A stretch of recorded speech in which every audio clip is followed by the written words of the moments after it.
This is a special presentation from the Royal Australian Artillery Historical Company's first seminar in the Firepower Lessons from the Second World War seminar series. This is Dr. Mark Bailey's presentation of the strategic context for the road to war.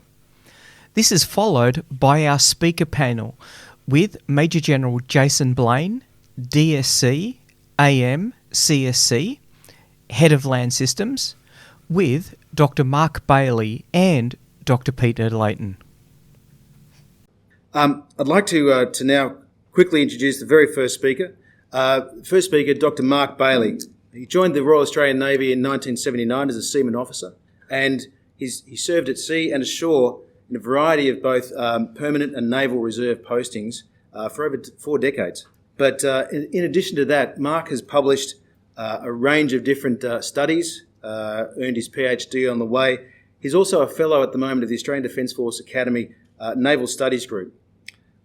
He's really well qualified to speak on our topic this evening. Welcome to the podium, Mark Bailey. Thank you. Good day to all attendees. It's actually a great honour to be here in very many ways.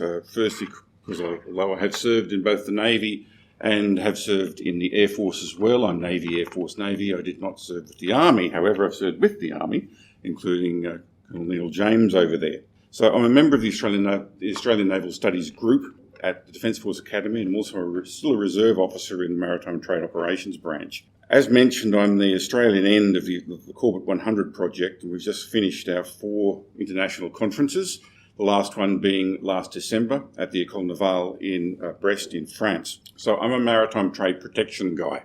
My supervisor keeps telling me, you've got to tell them you're the best in the world, and then he sort of giggles and says, that's because you're only the second guy dumb enough to do a PhD in protection of maritime trade, and Brian Ranft died back in 2003. So when you're alone in the field, I guess you can say that, but it does make him laugh. So looking at maritime trade, it's an almost unexplored field. Australia is an island. Australia is amongst one of the most sea-blind countries in the world. We've had a lot of conversations over many, many decades with this. Maritime trade melds trade, economic, military, political and geostrategic history. There's also nothing new under the sun. The whole point is to look at the island nation, how it uses sea power, and this is something that weirds people out. Armies are an integral part of that picture, because it isn't about navies. Probably the only people I get hate mail from are navalists who really focus on ships and planes and ships. No, it's about a system of systems. This is a very complex arrangement. I'm mentioning this because this is a strategic basis. This is what Australia was formed on. Prior to World War I, when we formed a navy, each of the colonies had its own little army. Fine, no problem. And if we can get this to the next slide. And because of them, land forces were really quite embedded in the Australian colonial culture pre-Federation. They really tried to change that post-Federation with the formation of the RAN. There was actually a movie made about HMAS Australia, the Indefatigable class battlecruiser, when she arrived. So what we're looking at here is in a couple of parts, and it's quite a cavalry charge through this entire subject because it's enormous. As Peter and I both agree, I think we could spend days talking about this and really not get much past the surface of the waters. So, in 1914, Australia was a primary producer. It had almost no industry. How did we get from that to this? Well, the answer to that is actually quite complex, and it involved, I think, the single most successful application of effective governance in Australia's history. So this is what we're going to charge through. First thing, perceptions and questions. Perceptions are really, really important. We all perceive the world in a certain way. So when we look at current troubles in the Middle East, the perceptive lens that most people in Australia will use is that of their own view of the world. As a counter-terrorism guy for 14 years of my life, let me tell you something. The perceptive lens of the people from that part of the world is entirely different. And the perceptive lens of a member of Al-Qaeda or Hezbollah or one of those groups is entirely different again. There's a lot of people here who've served in the Middle East, and I've seen some, slight nods on that one. It's a different way of looking at the world. So we're going to look at that. We're going to look at what triggered Australia's mobilisation in the 30s, how well positioned we were, and the work of Dr. Andrew Ross in this area is phenomenal. If you're interested in mobilisation, please read either his book Armed and Ready, which was done in 98, or The Great Power Struggle for Australia, 2 volumes, well worth buying. So we're going to run through this. I don't think the people up the back can read that, so I'm going to do a bit of PowerPoint for the blind. My apologies. We'll look at war material manufacturing, how the Commonwealth government managed its strategic narrative in the 1930s, and then the outcomes. This might get a little controversial and contentious, but I'm retired. They can take my birthday off me if they want. Firstly, we ran a bipartisan national industrialisation program from 1919 to 1939, and it was incredibly successful. So successful that when you look at the plan the Japanese army came up with to put 2 area armies ashore at Port Stephens no earlier than July 1942, had they landed, they wouldn't have been defeated, they would have been annihilated, and that's just by the AMF. And the AIF was also backed by them. So what they did worked, and we'll run through some of the details of that. We'll have a quick look at the 1939 War Book, how that was developed, good points, bad points, why it didn't work, why industry really did work. Then have a quick squiz at the lessons learned, and for one of the very rare times I've ever spoken, I'm actually going to use some props, and there's a reason for that. And finally, the implications for Australia. Let's look at worldviews. This is how Australia viewed the world all through the 1920s and 30s. Now, this is obviously from 1912. It's from the Board of Trade. We're on the 1st of January that year. Every merchant ship, British merchant ship, reported its position, and they plotted it and said, here's where all our ships are. Europe's empty because that was a separate diagram, which is black with ships. What you can see here is the structure of imperial and therefore global trade. Australia's way down here in the corner, really, really remote. You've got the main line of the Iron Highway still existing, that still runs, but Indian trade here. The South American grain trades are building up. You can see a lot of grain being moved up there. Pretty much a logistics highway across the North Atlantic. But that is the view of the world that Australians shared, and everybody shared, up until very recently. It's wrong. For us, it's wrong. So I went to AGO, I think they are now, and said, please make this for me. That's Australia's world. That's where we live. We don't live in a corner of the Pacific, down there in the corner remote from everybody. We're smack bang in the middle of the world ocean. There is no difference. There are no barriers between the Indian Ocean, the Pacific Ocean, and the Southern Ocean. Now, I've adapted this particular one to show you the structure of the empire. It had 2 heartlands, the demographic and trade heartland here. That's why they had to dominate the Indian Ocean. And here, across the North Atlantic, the industrial heartland. So this is the world interpreted through a modern lens that Australia's strategic structure was built on back in the 1930s. On the modern map, those are AIS tracks, so that's merchant ship density. And interestingly enough, as a very small aside, all those little yellow blotches you'll see all over the place, Chinese fishing fleets. Please understand that gives them an enormous strategic advantage. But back to this era. So here we are, we're Australia, in the middle of this whacking great world ocean. We're dependent on trade coming through this route, because that's where all our equipment comes from, and most of our industrial goods, and that's our major trading partner.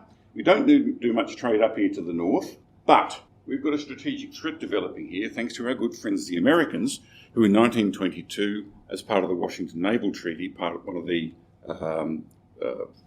consequences they inflicted there was the end of the Anglo-Japanese military alliance. Now, for the first time, that exposed Australia to a local strategic risk from a great power. And there's nothing new in history. Have a look at the threat axis. So what did they do? The world being an ocean, the overwhelming use of the oceans are commercial. And navies, that second point, boy, this is why I get hate mail from navalists. The Navy is a second-order effect of commercial use of the sea. So what they started to do in the 1930s was go, oops, the Japanese are looking like a serious threat. We're building up this industry. The entire point of building up secondary industry in Australia from 1919 onwards, as a lesson of World War I, was aimed specifically and strategically against the Empire of Japan. Full stop. There is no argument about this. It's in the archival records, and it was a coherent strategic decision, policy decision, which applied across all of the political parties. Nobody failed to support it, even during the Depression. So with all of these, and yes, I've got to, as a Corbettian, I've got to say that Australia's got to have a Corbettian view of the world. All that means is that, fellas, you're dependent on the ocean. Australia does not survive without maritime trade. The Army has a huge role to play in that. And with the allocation of long-range fires to Army, it just got a lot bigger. Think of it as really long-range coast defence. However, as a result of World War I, with the Australian popular experience being soldiers in the field and every family losing somebody, Australia, as did Britain, did not understand this. So essentially, Australia turned itself culturally into a continental power, which is interesting when you look at the map and realise we're an island. But the Brits did the same thing. And by the way, the Japanese did too. So what's the threat? This is the view from North Asia. You're looking out there and you've got all this very large ocean around you. And, the main threat to Japan is over there to the right. It's the Chinese. That's where they've taken Korea, and they're getting very interested in Manchuria. So in 1935, the strategic breakpoint, September 1931. 1929, we brought in the 10-year rule. No strategic threat to the empire in Asia or anywhere else for 10 years, because nobody can move an army overseas without us knowing about it and getting at least 10 years warning time. September 1931, the Japanese moved 2 area armies to Manchuria, and nobody had a clue until there were boots on the ground in Manchuria itself. They didn't come out of Korea, they came ashore over the beaches and at the ports. At that point, the Australian government panicked, because this is the strategic situation they're facing. The Japanese are going, we've got a close area here, we're going to dominate that. That's why we're invading Manchuria, and later on in 1937, obviously China. By the way, the Japanese attack, amphibious landing at Shanghai in 1937, was the largest and furthest amphibious operation ever conducted. They were not slouches. They built specialised vessels. They invented the LST. But here's the Japanese view. This area is our resource area. It's the near area. We have to either seize it, dispute it. Above all else, we must be able to exploit it. We've got a forward position out in the mandates. That's a huge strategic advantage, because that keeps the Americans a long way away, and it really does neutralise the British Empire's strategic depth, because the Empire's strategic depth was Australia. And this is the nightmare we eventually faced. So this is all strategic background as to World War II.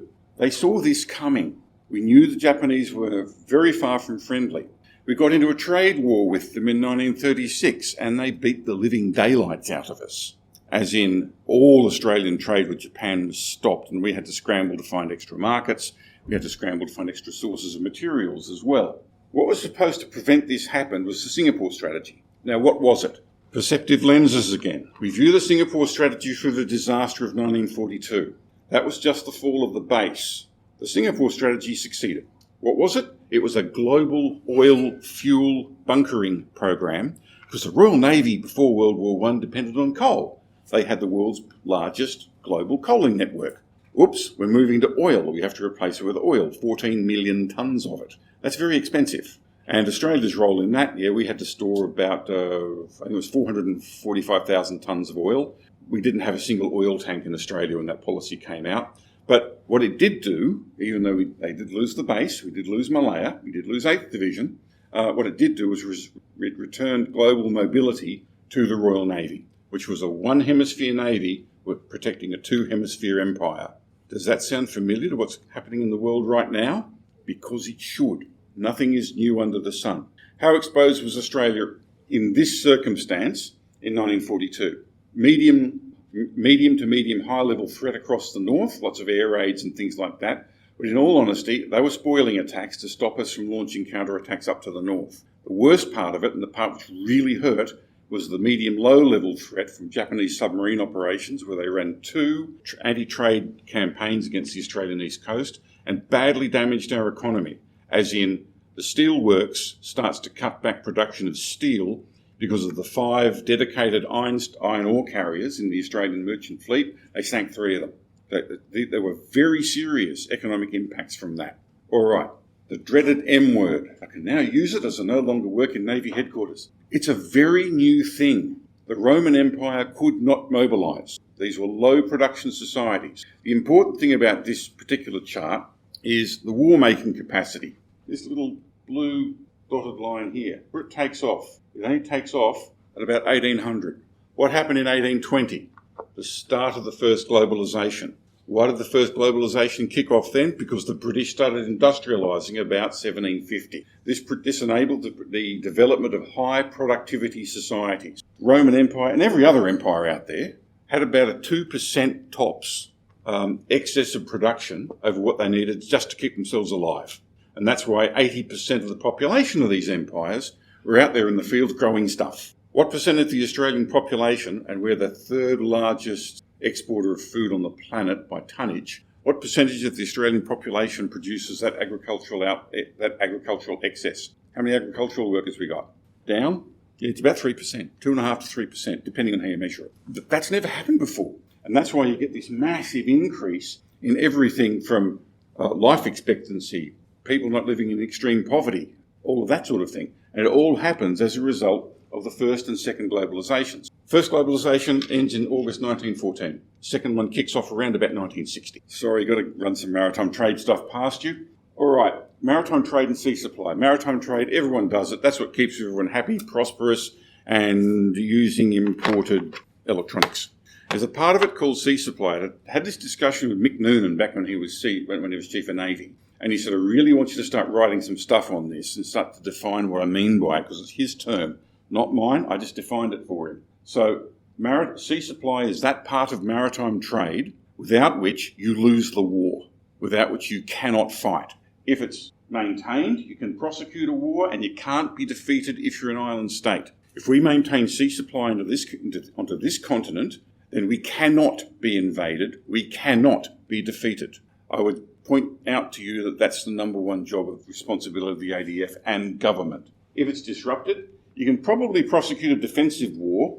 You might be forced to come to terms, but that just means you've been knocked out of a conflict. If it's degraded, you're surrendering. Another very interesting chart. I'm sorry to rely so much on these, but it's a data-dense way of showing outcomes. Have a little look at that green line in between the two vertical bars. That's the effect of the Australian government's policy from 1919 until 1940, 45 in that case, of building up secondary industry. That's the increase in manpower in Australian secondary industry. That is success. That is a massively successful piece of Australian governance, one of the best we've ever done. By the way, the very first thing they kicked off on was we need the cheapest possible electricity, and we need to start building statewide electrical grids. At the moment, we've lost that, and that's why we're deindustrialising. So they succeed during the war. They get very complacent during this period. Then during the period of the second globalisation, along come the economic rationalists, and Australia has deindustrialised. Please notice that in terms of people working in a secondary industry, as a percentage of population, we are now basically worse off than we were before World War I. This is a massive strategic failure, and it's a failure of Australian governance, all of them, governments and governance, all of them, since around about 1970. This was the response we saw in the 30s. So they've brought in policies, they're building up secondary industry, it's working really well. They're doing it for import replacement. Yes, they are using tariff walls deliberately to preserve some of these industries. The British hated this, by the way. When we started producing mining machinery in this country, the British industry was absolutely screaming about it because we put a 50% tariff on imported machinery, specifically to obtain a strategic advantage. Why? Because if you're building heavy mining machinery, you can build turbines, you can build guns, you can build artillery pieces. You've got a very, very large supply of machine tools, and you've got the people trained to use them. That's why they did it. They took those arguments to the British through the Committee of Imperial Defence, and they said, yeah, look, fellas, we understand completely, and we're still going to castigate you because the government has told us we must because the industry's screaming that they're losing their export market. So none of this is politically easy. Please don't think that it is. This looks very interesting. I did a comparison here of FY 2018-19 versus FY 32-33. What you see, and remember, we're in the middle of the Great Depression. There is no money. So what do they do in the first year after the Manchurian crisis of September 1931? Precursor to that financial year, which is why I picked it. Oh, Why did I pick that? Because that's when it became obvious the Chinese were conducting hybrid warfare against us, obvious to government, not to we who had been watching the situation. Okay, so we've got no money, but planning is cheap. Start to do all your planning for when we get money. Mobilisation planning. Start that right now. Start inventorying what is actually at Lithgow. Not so much the machines, that's easy. What about skilled people? How many machinists have we got? What can we actually do in terms of expanding that production of small arms and artillery and whatnot when we get the money to do so? There's a 20% increase the next year. We couldn't afford that. But they went from £5 million to £6 million, which is a very large increase in 1 year. And they did it through cutting back programs which were very politically sensitive. It was a politically courageous decision. They start ordering the first sloops. If you have a look at in 2019 to 2020, bit of a decline, and that's pretty much all the way through that. I'm not going to pay much attention to this. Also in FY 33-34, as Peter will show, they're really starting to put some long-term orders in for artillery. They're looking at things like, what do we replace the 18-pounder with? It's a 25-pounder. What machinery do we need to do that? And they're starting to put in early orders, the long-term stuff, some of that year. 17% increase in expenditure next year. They order the first cruiser. 14%, 12.5%. And finally, the result of the Munich crime, a 55% increase. By this time, the services were saying to government, don't give us any more money, we can't spend it. Now, there was a serious strategic failure here too in September 1937. The Imperial Conference, the Australian delegation over there, with authority from the Australian government that we would raise taxes if the British said we needed to purchase and fund one or two capital ships, plus a raft of other things relating to specialist equipment for army, mostly in terms of ships to move stuff, because ammunition, for example, is a very awkward and difficult cargo to move. I know I've done it, and moving ammo is no fun at all. And the British said, no, we're all cool, no problem, you don't need to do that. One of the major strategic failures of the Committee of Imperial Defence. Applying the lessons post-war. The 1939 Commonwealth War Book was a limited or qualified success. Problem, they didn't have an understanding of industry, and here I'm going to use some props. What really did work was saying, all right, we've got a problem, we've fluffed it. Essington Lewis and Mr. Hartnett, our leading industrialists, come in, you become the ministers responsible, essentially, and you run this because you understand industry. That's the critical lesson that was learned from World War II. Applying these post-war, I managed to find and have reprinted the Commonwealth War Book, so that's now in the National Library and the Adfa Library in both hard and soft copy. That's the 1956 War Book. It's an extremely successful thing, but it was absolutely worthless without that. So in 1947, they go, all right, just finished a war. What are the lessons? How do we codify them? Everyone's been writing everything up. All of your lessons learned from everything you did. Fine, splendid. Before we write a war book, we've got to do a complete inventory. And this is called The Structure and Capacity of Australian Manufacturing Industry. 1952. It took them 4 years to do it. We have not even attempted to start such a in Australia now. Until then, you can't. It's a big lesson of the 1939 War Book. Until you actually do a full audit, a national industrial audit, and understand what industrial capacity you have, you can't mobilise. I'll stress that again. You can't mobilise, even if you want to. We've also been very, very good at throwing our lessons away. So, this is Volume 2 of The Control of Manpower in Australia, a manuscript for Part 2 prepared by Mr. M.A. Bland. It's the only copy in existence from the Control of Manpower Directorate. I got that out of a dumpster. It was being tossed. But a lot of this stuff is still out there. I rarely use props, but I really wanted to use that one to show that the lessons are there. It's all in the archives, and we've been way too busy throwing stuff away. So applying it. They do the National Industrial Audit, and then they write the war book after that, because now they've got the understanding of industry. And the result is that we keep heavy industry cores like Cockatoo well into the 80s. Applying the lessons now. I've got to be a little bit careful here because I was involved in experimentation out of Navy strategic policy and plans from 2019 to 2024. But broad lessons I can bring here. None of the post-war lessons were studied, and they were not studied either by the Directorate of Mobilisation. All of the policy outcomes that were developed during that era have been abandoned since, starting around about 1965.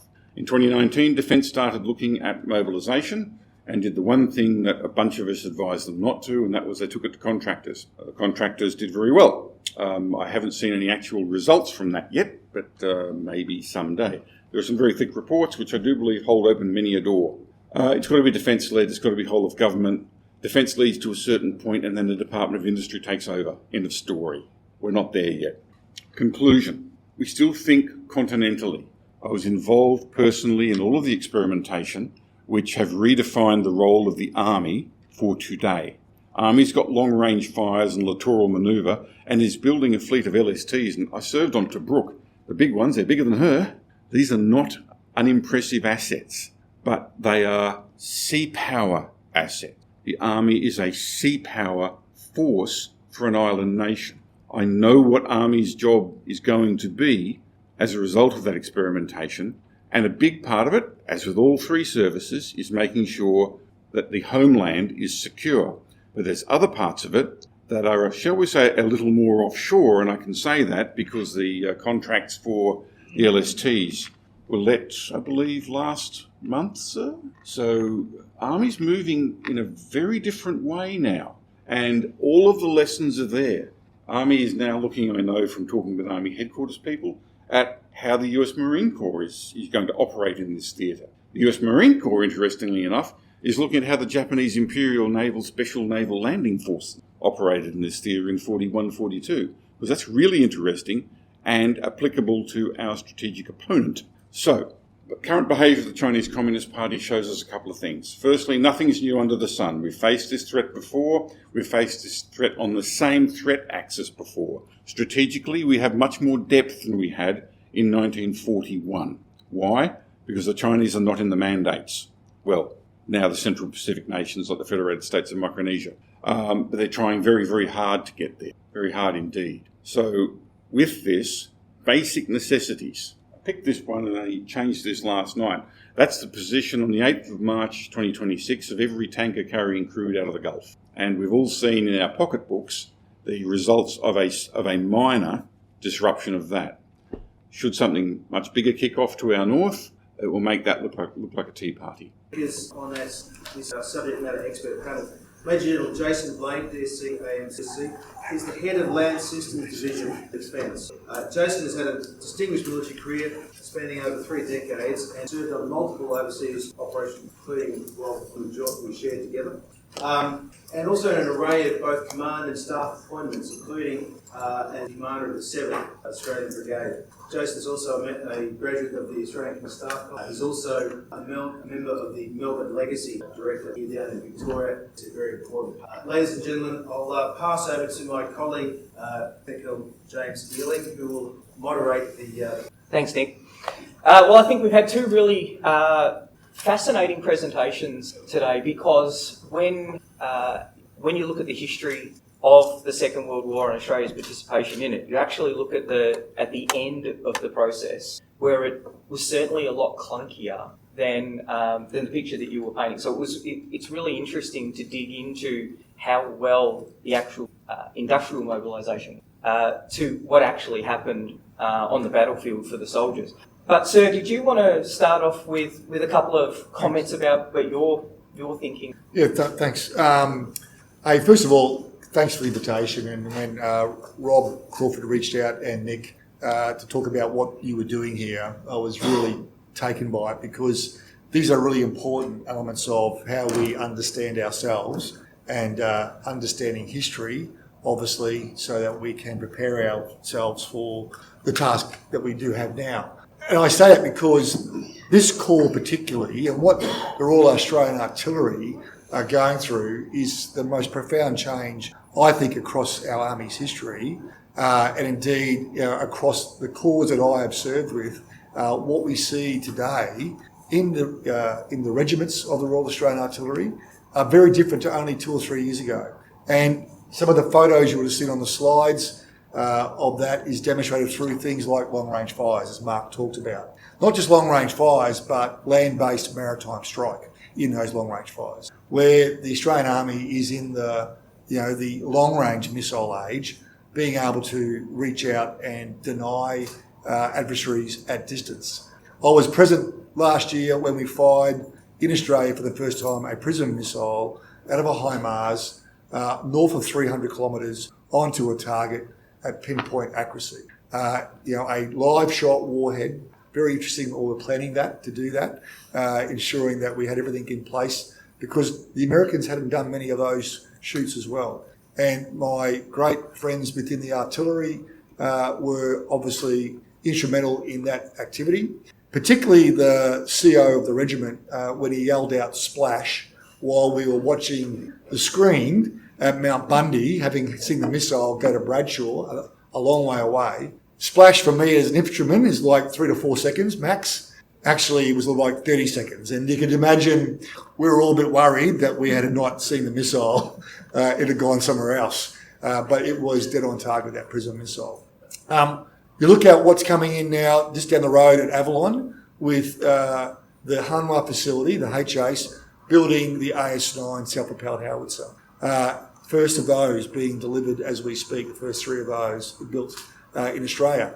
Having it manufactured for the first time, armoured vehicle systems in Tasmania, having our steel bent and welded by Elphinstone, having those hulls and turrets come to Geelong, and then having the manufacturing of those vehicles, which will soon be alongside our infantry fighting vehicles. But the artillery now in the self-propelled artillery area again, a long number of years since they were there. You then look at the capabilities within our integrated air missile defences, particularly our short-range ground-based air defence with NASAM missiles at 16 regiments. Again, a fundamental change to our air defence capability. Then look at the UAS capabilities within artillery, providing us that medium level of uncrewed aerial systems and the reconnaissance ability of that, as well as maintaining our towed artillery. So with our 155 M777s, a wide range of roles. Now I must say, as infantryman, I was also a mortarman. I was the platoon commander of 6 RAR's mortar platoon, so I think I know a lot about artillery, which I'll be proven wrong. But the mortars was much more of an aerial weapon. Now, I say that because this is happening at pace. It's coming into the Australian Army at pace, and the Army has repostured and restructured around the National Defence Strategy that is bringing capability in. Again, my whole career has been about fires, the artillery particularly, supporting manoeuvre. And now it's about manoeuvre supporting fires. And as we're able to project ourselves into the region, being able to conduct long-range fires, land-based maritime strike, the role of the combined arms fighting system, things like infantry fighting vehicles, M1A2 tanks, our combat reconnaissance vehicle, the Boxer, supported by our combat engineer vehicle and our close combat aviation, is really about how we actually allow ourselves to be postured to conduct long-range fire, long-range strike. So that's a change, a fundamental change to the way we see the role of the Army and the way that we have therefore repostured Army within 18 months. And when I was a more junior officer and we're going into the Bereshiba model, for some of you that might remember that, where we had 3 like-for-like brigades being modelled to support our operations in the Middle East, particularly that ready and reset cycle. We had 3 like-for-like brigades. It took a long time to get there, and we obviously did. We have changed in 18 months what would probably have taken 9 years if we didn't have the urgency to do it. So the Artillery Corps is leading that push. So thanks, great to be here. Appreciate it. Thank you. So for the panel, what lessons for today's military and political decision makers can be drawn from Australia's World War II challenges in defending the nation and the global support network? And thinking, I think it was you, Mark, talked about a coherent strategic decision that was made for the preparation for the industrial mobilisation. What are the things that are different today, and what are the things that we can take out of that period, the pre-war period, that are relevant for today? I guess I'll kick off on that one then. Coherence, the coherent strategic decision to build up Australia's secondary industry after World War I was based on a very clear understanding of the strategic environment. Now, at that time when they made that decision, Japan was an ally, and Japan had been a very good ally in World War I. Japanese ships escorted Australian troop ships. But who was the only possible strategic threat to Australia? Japan. Are Japanese strategic intents starting to vary from those of the British Empire's strategic intents? Yes, they are. Therefore, that is a long-term strategic threat. They actually thought in 1919 that the Anglo-Japanese alliance was going to be renewed in 1921 until 1931. So they were planning a coherent strategic national industrialisation policy to deal from 1919 with the mid to late 1930s. Now, that required very good understanding of their strategic environment. Now, we do understand our current strategic environment. We have wasted our 10 years of warning time, and there is still very... I'm retired. I can say whatever the hell I want. Please do. The Australian government's response to this over the last 10 years has been abysmal. So they understand the problem and are utterly unwilling to deal with it. That's the big difference from now between now and 1919. Eddie, did you want to? Oh, why not? So with that preparation for war, Mark's right that sort of grand strategy across the 20s, the 20s and 30s was remarkable, if you like. I'd just like to think about just before the war, when the decision was made to expand the industrial base, or the defence industrial base, if you like. And I've looked at the Australian efforts, the UK efforts, and the American efforts as far as time goes. And surprisingly enough, because it was the second industrial revolution and the manufacturing type was all the same, each three countries pretty much followed a similar pattern and took about the same time, because there's only 24 hours in a day. So they each took about 3 years to think about things, find the money, design the new buildings, get the stuff organised, and about 2 to 3 years to then implement, actually build the factories, and then, which at the end of that 2 or 3 years, they were at maximum rate production. So it took between 5 and 6 years of actually getting your factories up and running. We think about today with that facility that they're building for naval strike missile, which I think the Army gets those Navy strike missiles or something. Army will get PRISM. Yeah. Oh, we'll get PRISM. Okay, good point. Yeah. For example, yes, right. But the naval strike missiles, that building that factory at Newcastle is similarly taking about 5 or 6 years, and equally building the rockets for the HIMARS system in Australia is similarly taking about 5 or 6 years. It takes time. It takes time today to think about, find the money, design, build things. It did back in 1938 as well. And the second thing was, you'll notice when I skip through the middle there, an important thing about intellectual property. So the advantage of having that government organisation was that the government owned the intellectual property. So the arms that we have today are bought from private companies, often in the United States. And so accessing their intellectual property can be difficult. So if there's one thing that I would learn from those days to bring forward to now, is to get that intellectual property now and have it on the shelf somehow, just the off chance you need it, because American companies are not fast at moving with legal issues sort of like this. So I'd sort of press for better intellectual property access. I'll reinforce something Peter said there. High tech is high tech. There's no difference in lead times. High tech in 1939 is no different in terms of industrial capacity, need to train people, buildings, power supplies, than today. High tech is high tech. And there's no difference across historical timelines. I agree to a certain extent. The complexity of some of these systems and the integration of communication systems particularly around as well, as you look at the size of that, and the cyber threats that are associated with those types of digital systems, puts another dilemma onto you, right? So, while we say the nature of war is constant and the character changes, I think the character of war between what we saw leading into World War II and at World War II is different to the character of war now. You just have a look right now what we see in Ukraine, what we're seeing in the Middle East play out. So we have to understand that. But I agree, the nature of the technology would have been complex enough at the time as well. It just has added to us another layer of complexity that we need to consider. I think, really we're looking at the history of what you see back going into World War II. It's quite interesting to look at how much the government had moved into supporting building these annexes, right? These shadow industries. I think we can read, and I'm a good, infantry officer. I know the rule. Obviously professionals talk logistics and amateurs talk tactics, and I've just become a professional by being in this job. We were oversupplied by those annexes. That was a deliberate, system. Look at the US, and if you read Freedom's Forge, going into World War II, there was no political appetite for building up the defence industries. There was very little, any support from at least the government level.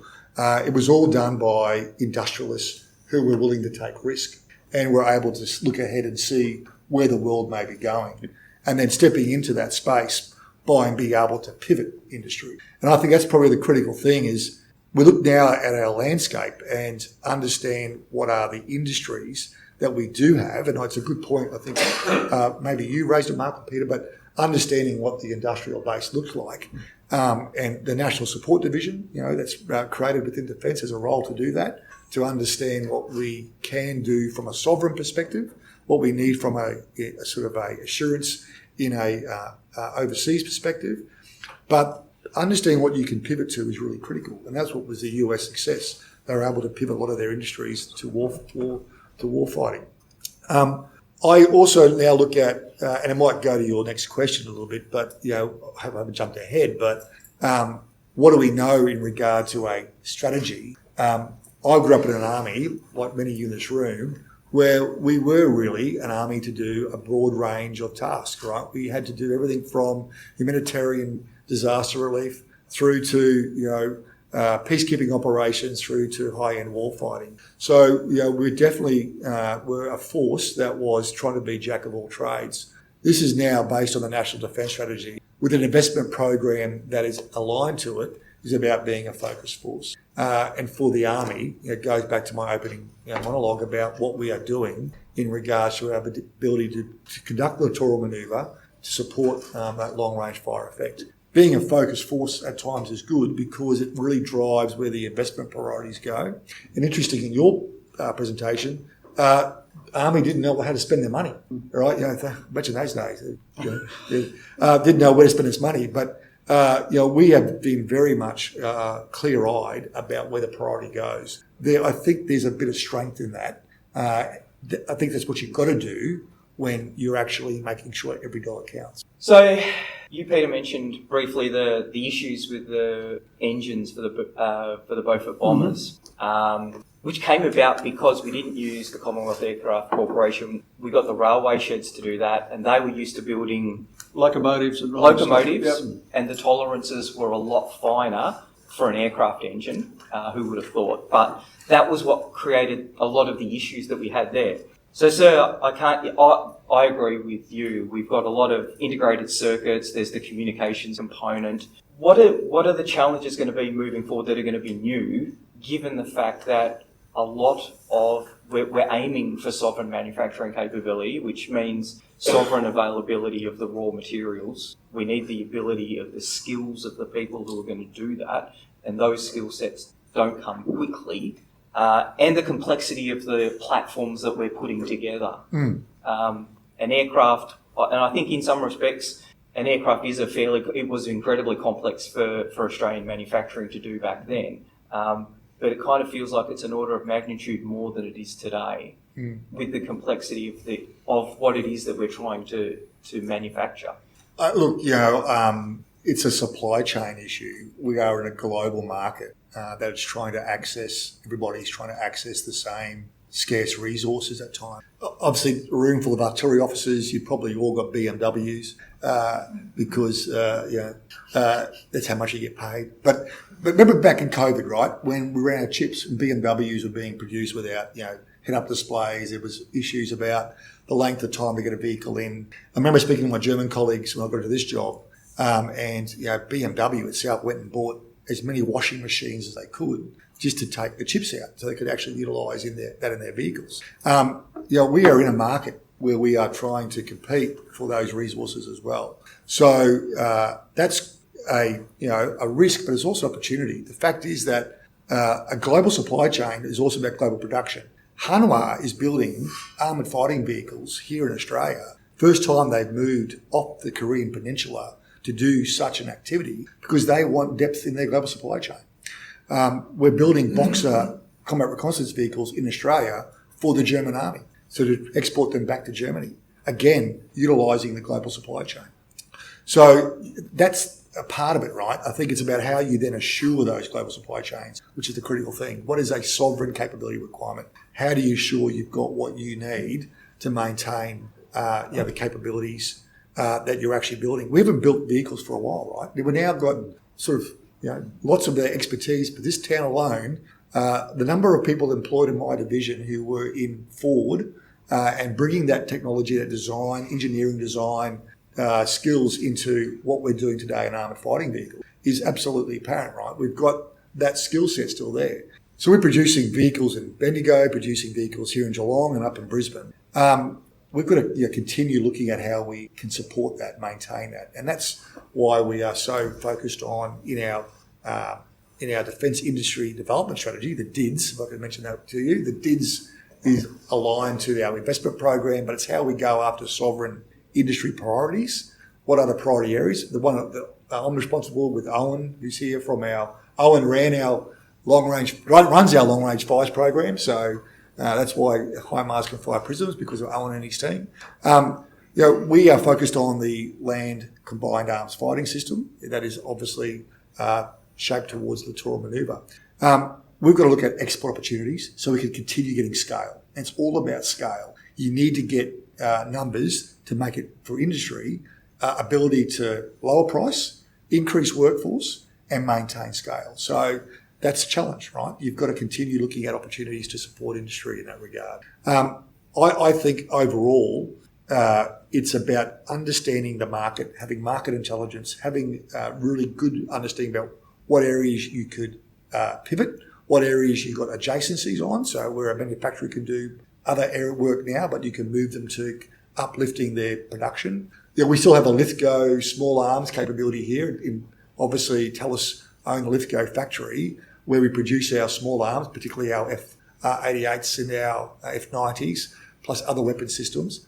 Maintaining that capability to allow you to ensure that you've got what you think is sovereign requirements is really important. So the scaling up component, I think small arms, we produced 1.8 billion rounds of small arms ammunition in the Second World War. 8 million rounds of medium artillery, which I'm assuming are 25 pounders, ammunition. So that's a decent fire plan. 5 million grenades, 4 million mortar bombs. So how was that done back then? Oh, and so that is going to be an extant problem. So if you believe the popular press, in the first 3 days of the offensive against Iran, the United States went through 4.5 years worth of supply of Tomahawk missiles. So it'll take them 4.5, at the current rate of manufacturing, it's going to take them 4.5 years to replace that. So that is that really highlights the importance of magazine depth. How did we scale back? Because these are impressive numbers. 1.8 billion rounds of small arms ammunition. Wouldn't have thought that it was that high. You wouldn't have thought the army would have needed that many. How did they do that, and how do we respond to that challenge today? So there's a couple. Picking up that one of your previous question there about what did they do then that we should learn from. In the first year or so of the war, bear in mind that the military of the time was not necessarily experts in defence industry manufacturing techniques. Okay, they were focused on fighting wars rather than industrial techniques. So while they had a second industrial revolution kind of manufacturing that needed to keep going, and as was just said, you need to keep production lines going and you need to keep them hot, because once you stop them, restarting them again takes you a year-long time. People, or the military right at the very start of the war, didn't understand about that sort of stop-start nature. You actually need to keep things rolling on. So I think as far as getting large numbers goes, it's sort of one of those things that you need to keep on building stuff, which also means, of course, that when you want to upgrade something on the production line, that's hard as well, because you might have to stop or change things overnight so that you can keep your mass production going. And of course, the scaling we spoke before was obviously build a whole pile replicate the factories, if you like. Now, replicating the factories was actually the easy bit. The hard bit was finding the workforce. And you've got to find the workforce, so you take them out of civil society. So when you take them out of civil society, just bear in mind that historically it's been that you can allocate about 10% of the total population, which is about 20% of the workforce, many of the population are children, obviously, etc. But about 20% of the workforce, you can't take more than that away from society, or else the society starts to fall apart. And as soon as society starts to fall apart, what happens then is the military can't do its business. I'm just curious to see that with reading some stuff recently about the Finnish winter war, when the Russians are advancing on the sort of out of stage right, was that after a few weeks of complete mobilisation, if you like, they exceeded that 20% margin. They found that the back line was falling apart and had to start demobilising, just as Australia did back in 1943 to demobilise some people to go back to the farms to bring in the bring in the crops. So when you talk about these large numbers, building the factories, think of the workforce as well. And the Lithgow one's a great example in that they built the factory in Lithgow. It's away from Japanese cruisers passing sort of passing city heads and firing shots and stuff like that. Really good. But when you wanted to expand Lithgow, there's no workforce there. They had to start building the little minor things that people need, like places to live, things, sort of places where they can eat, etc., etc., etc. So I'd sort of say something we should learn from World War II as well is to distribute manufacturing around Australia with that workforce in mind. In Toowoomba at the moment, they're building these GoSpat Loyal Wingman vehicles, which are assembled from, because modern no one makes anything anymore. It's all you're assembling subcomponents made by other people. But nonetheless, you can't rapidly scale up assembly in Toowoomba because there's just not that many people there. So think about distributing defence industry around Australia, not just from a military point of view of protecting it from the bad guys, but just to be aware of the workforce. And there's another part here too. It's understanding a strategic environment. Peter mentioned in 1943, we're pulling people out of the army to go back to the farms. Why? What was Australia's major strategic contribution, grand strategic contribution to World War II? Had nothing to do with the ADF at all. It was the fact that 80% of the calories consumed by the 3 million American sailors, soldiers and airmen west of Hawaii came from Australia. That was our major contribution to World War II. That's why at the end of the war, the Australian government or the Australian people were owed money under the Lend-Lease program because food supply was a Lend-Lease thing. You've got to understand the strategic environment before you make some of these decisions. You can still have gaps. In World War II, 1940, fine, we loaded up all the ships with all of the ammunition, gave every ship we had a full ammunition loadout, and that was it. We didn't have anything else. There wasn't another 8-inch shell or 6-inch shell on the continent. And you have to admire the politicians' toughness of the times. So the rations allocated to Australian civilians in 1944 and 45 are amongst the worst or were the worst of the whole war, if you like. So Australian children are going hungry to feed American servicemen. Imagine selling that one today.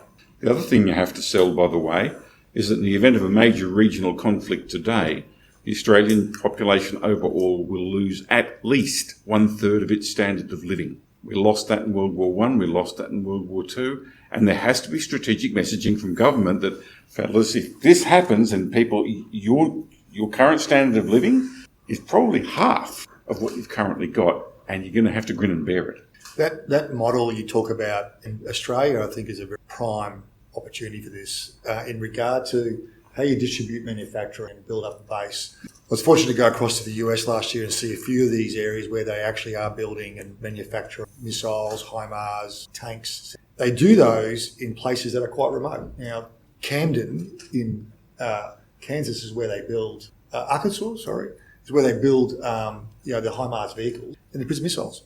But what they've done in that sort of remote community is they've created an education program and a way of maintaining a population of about 150,000 people who all feed into the factory through jobs, right? So kids go to school and they want to finish school and go work in the factory and make missiles, or go work in the factory and make tanks in places like Anniston. So where you are building local communities but having a way of ensuring you're maintaining a throughput of educated, skilled workforce. It works. They've been doing that since World War II. Big lesson for us to learn. So producing the equipment's one thing, getting it into the hands of the troops is another. There's an oral history of Bob Semple, who was a gunner for the 2nd 12th, and he talks about training in the Middle East, and they mapped out what a 25-pounder looked like on the ground, and they stood in their positions based on the markings in the sand for that gun. We think about the Battle of Kokoda, where at Ishirava there was a company sergeant major who the Bren gunner in front of him falls over. He picks up the Bren, empties the magazine, and then says, "How the bloody hell do you change a magazine on?" That was the last thing that he said. Company sergeant major, he is the expert in the company. He should know everything. They were handed their Brens at Owen's Corner as they were heading up. What were the problems? And so no training. They literally, we talk about a soldier's 5. He didn't even get the soldier's 5.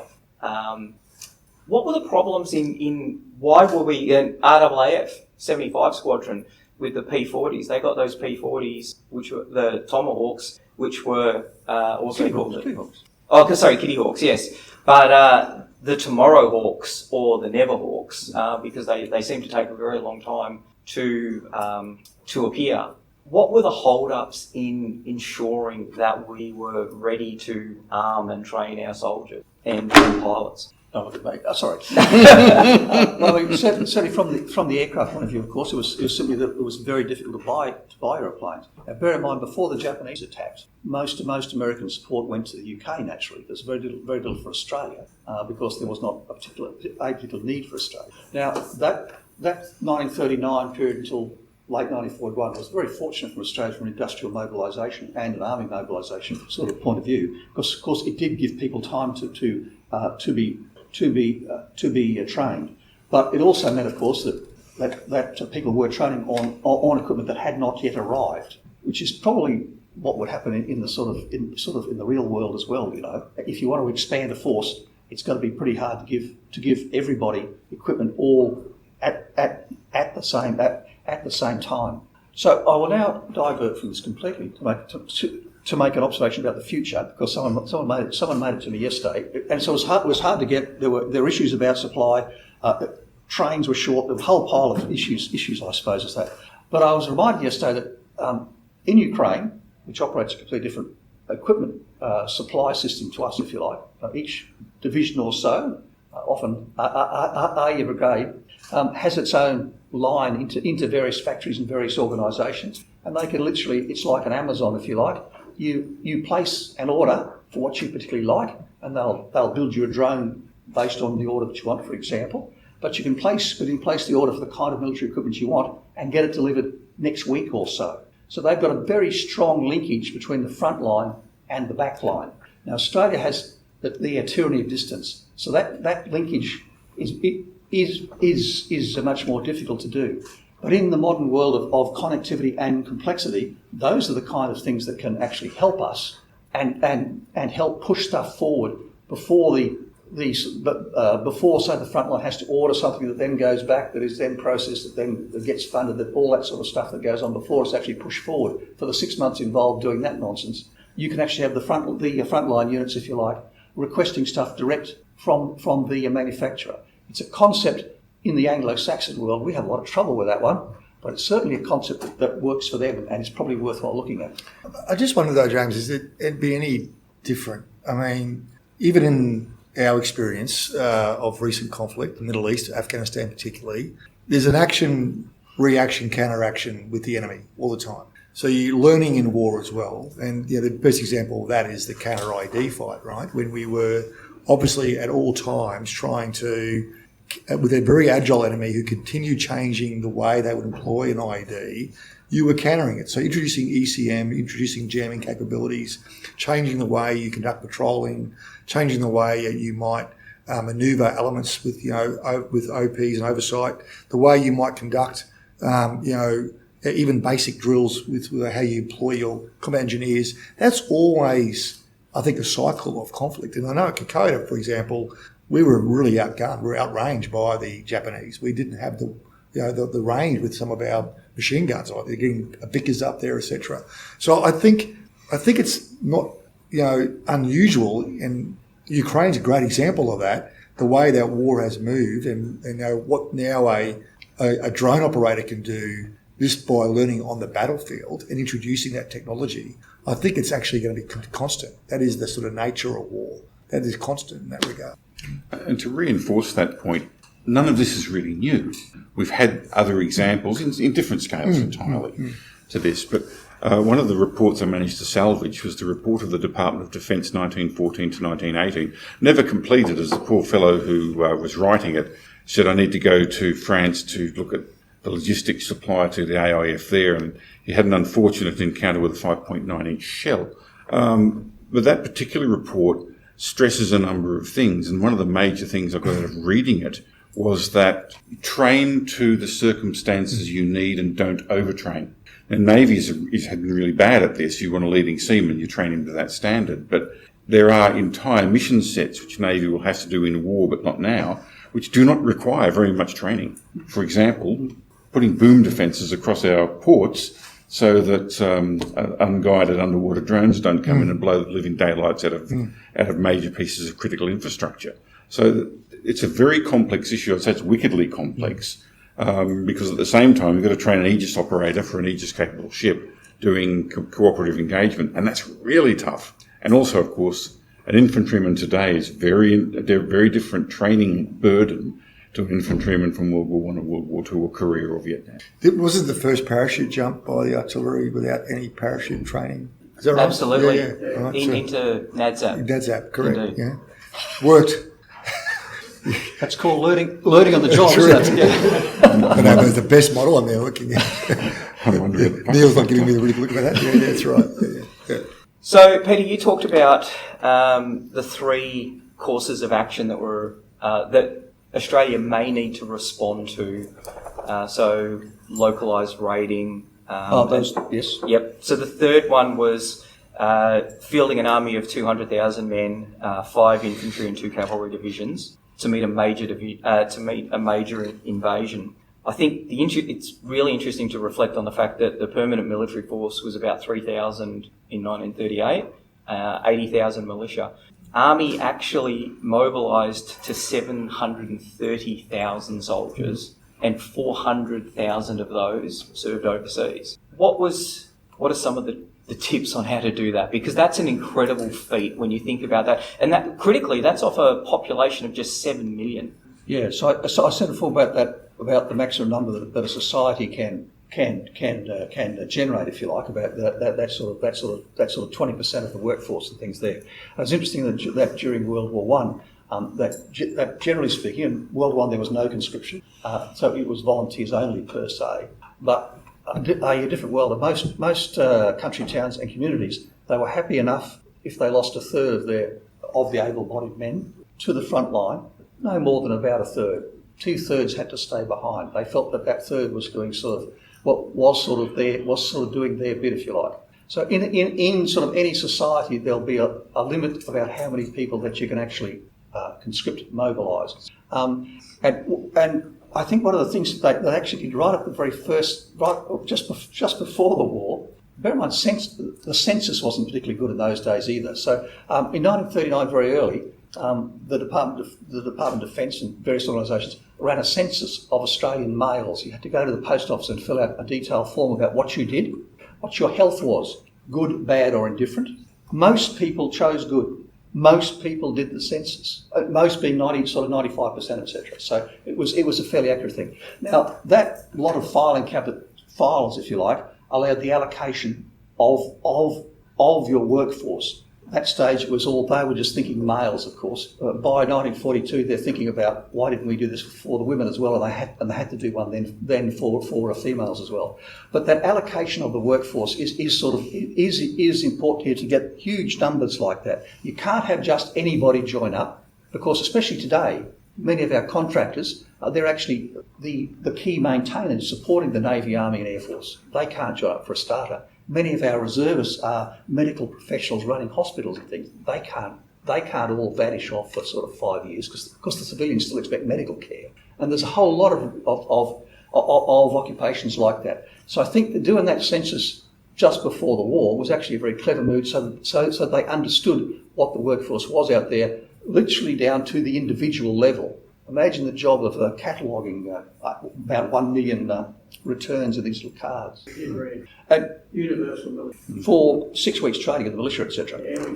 Yeah, we did. And True. we landed and served overseas. So it is different. Well, I think. Oh, in that sorry. regard, yes. I was going to say, I think the strength that we've maintained is the training institution, the training establishments, and the ability to expand, right? So you look at, in the presentations, about that core of professional NCOs and officers, but, your ability to expand, and, again, it's not the same scale at all, but in the mid-2000s, we had 4 concurrent operations occurring within the ADF, Solomon Islands, Timor again, Afghanistan and Iraq. We grew battalions. We were able to expand the training base because we had the nucleus being maintained, and that's where we sent our best people as instructors. So I think the key there is ensuring that you've got the ability to expand from those training establishments, maintain that skill set, that professional level of education, and ensure that you can distribute that, you can disperse that training, but you keep the core elements alive. Don't shrink on actually who you're putting into those organisations. Just 3 short points to reinforce those. First, in 1939, the entire mass personnel training system built in 1914-15 was still there. The people who ran that system were still there. So we had a mechanism, structure, and the infrastructure, training grounds, barracks, whatnot, to actually train massive numbers of men very, very, very, very quickly. Second, in the event of any future major conflict on that same sort of scale, conscription in this country will be required immediately, in particular conscription of women. In 1942 in Britain, women were subject to conscription. By the second half of that year, 16-year-old girls were getting their notices and saying, yep, you're leaving school and you're reporting to that munitions factory in Scotland or whatever. And thirdly, that national census, if you will, that's just the equivalent in personnel and personnel skill terms of a national industrial audit. It's just a national human resources audit. So again, that's another thing that needs to be done probably yesterday. Interestingly, in Estonia, you look at the Baltic states and what they're facing from a threat from Russia. School kids are taught to use drones in primary school.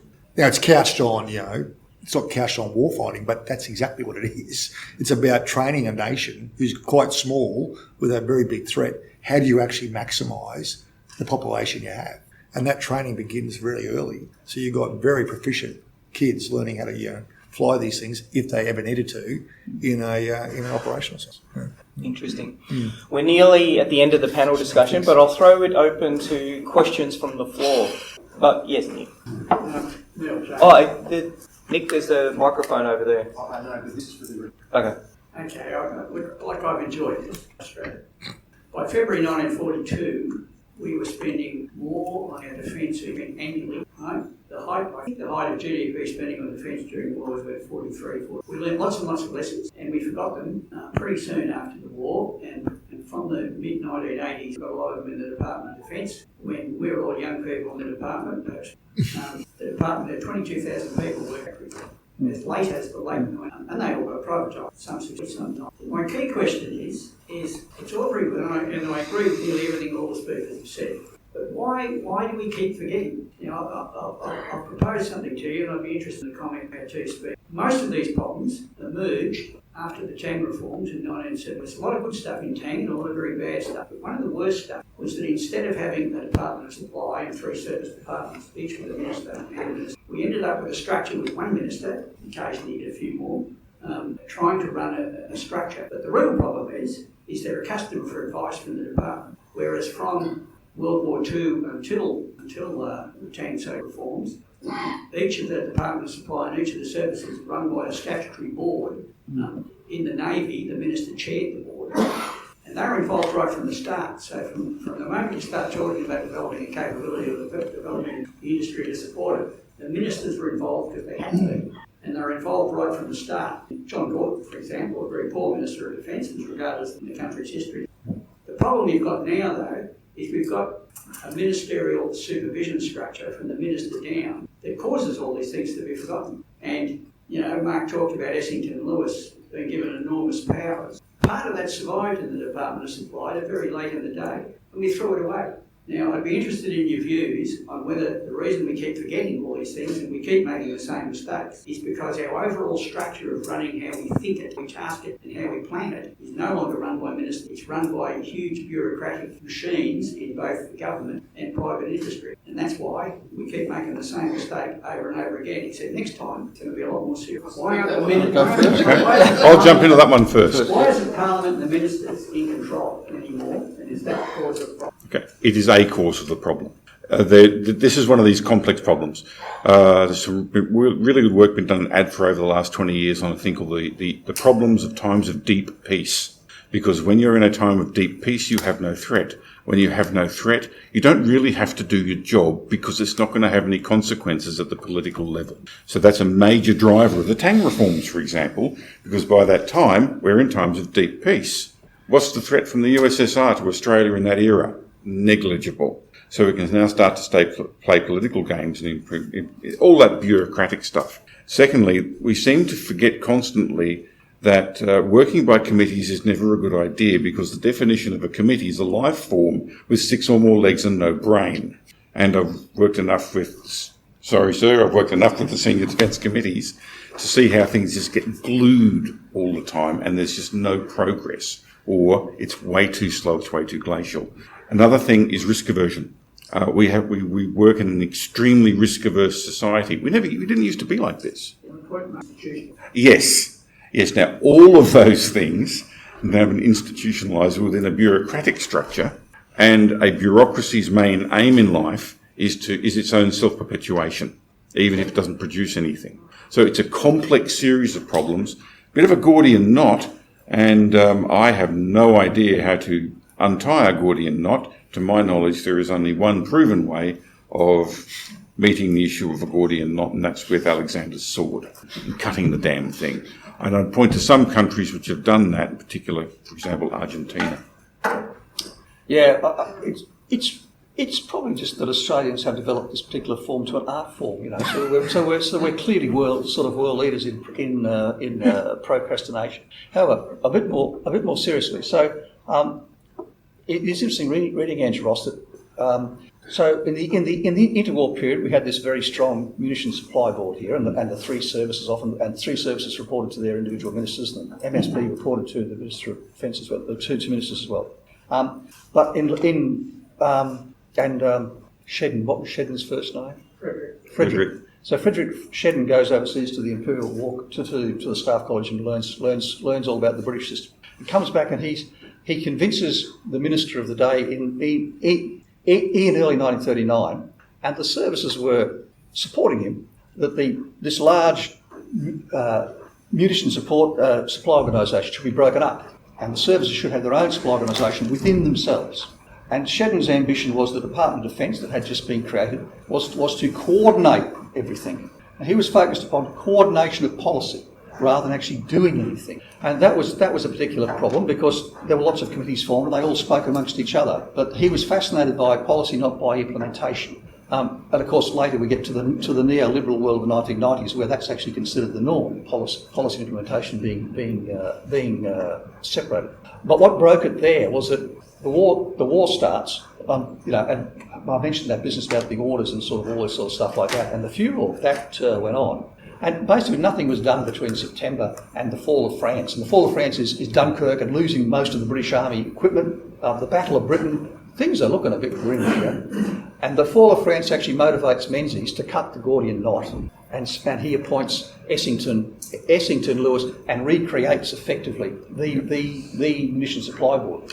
Why did Essington Lewis recreate this? Because he'd been working with them previously and knew they had some good ideas, but they were hornswoggled by sort of all this comment about policy. And it was that era, or 18 months lost, if you like, of focusing on policy by people who didn't understand about lead times and production rates and keeping production lines going. So I think it's that gap between actually doing stuff and talking about stuff, if you like. And the Department of Defence, in my experience, since at least the early 1990s, does like talking about things, it does like policy, but the implementation, actually getting stuff in the field, is quite a different order of magnitude. It's completely disconnected. So you've got if you like, the Canberra bubble, and you've got the rest of the ADF.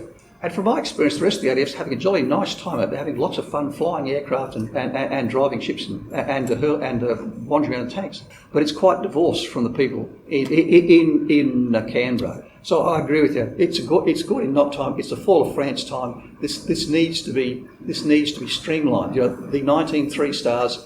This really is a bit too many, Don't go too early on that one. except one. So the Deputy Chief of the Swedish Air Force spoke at the Air Power Conference on Tuesday, and someone asked him a very similar question to that. What's the most important thing that you've learnt in the last 3 years of getting serious? Because the Russians are obviously just over there. He said the most important thing was to get rid of all these extra headquarters and committees. And he said in the Air Force, everything, acquisition, supply, the whole 9 yards is under the Chief of Air Force. It's an extremely streamlined, rather flat management structure. But he said it's actually making things happen. Gordian knot time. Yeah, but he's accountable too. Yes.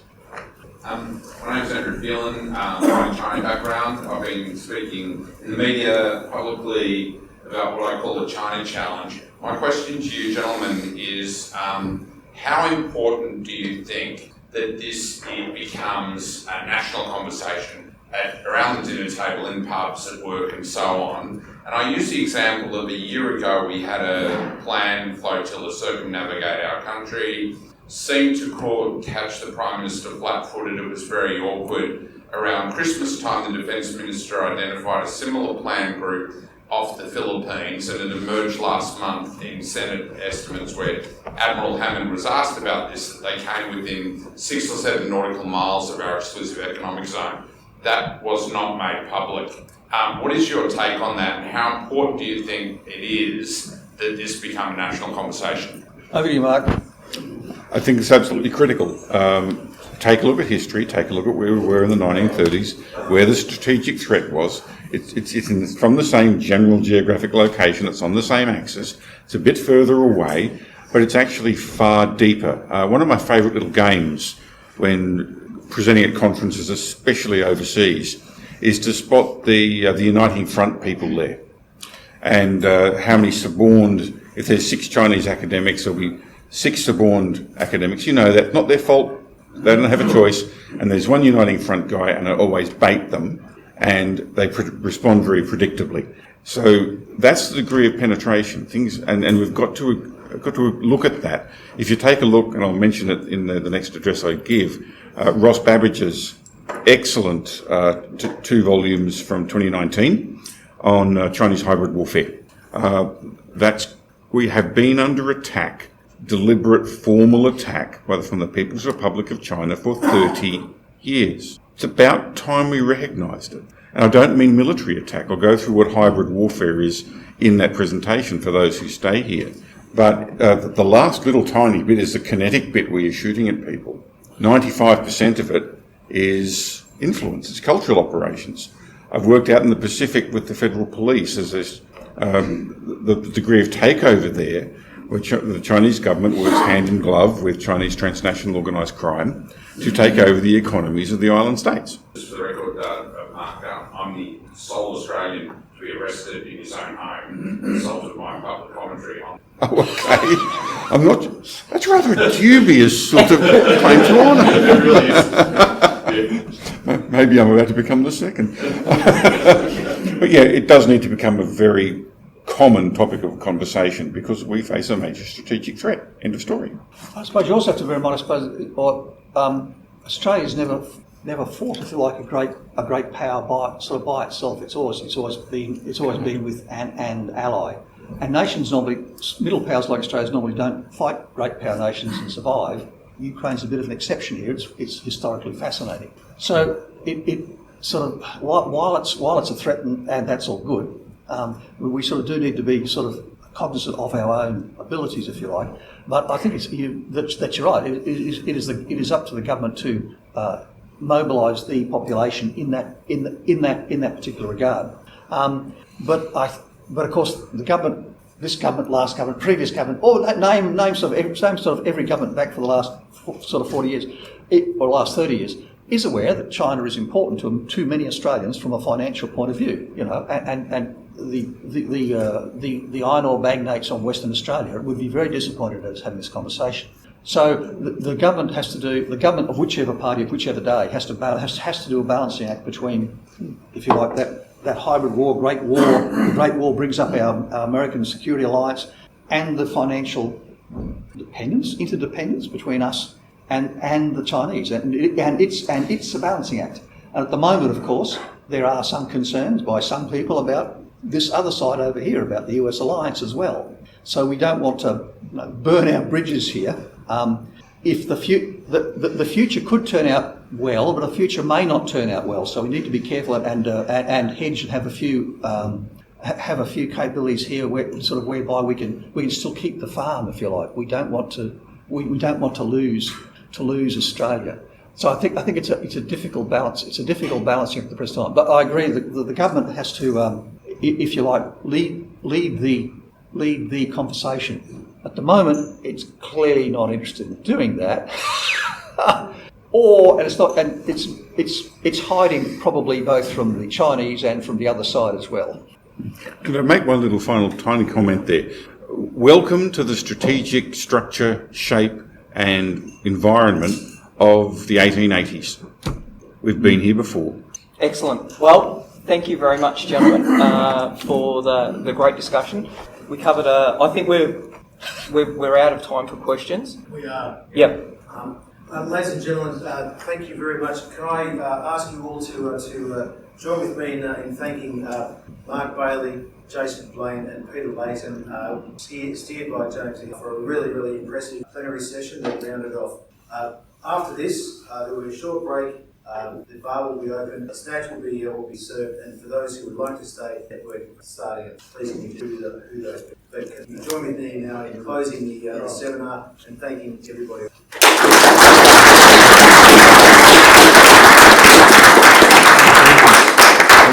Thanks, mate. While you've read the previous forward, I'm sure that you're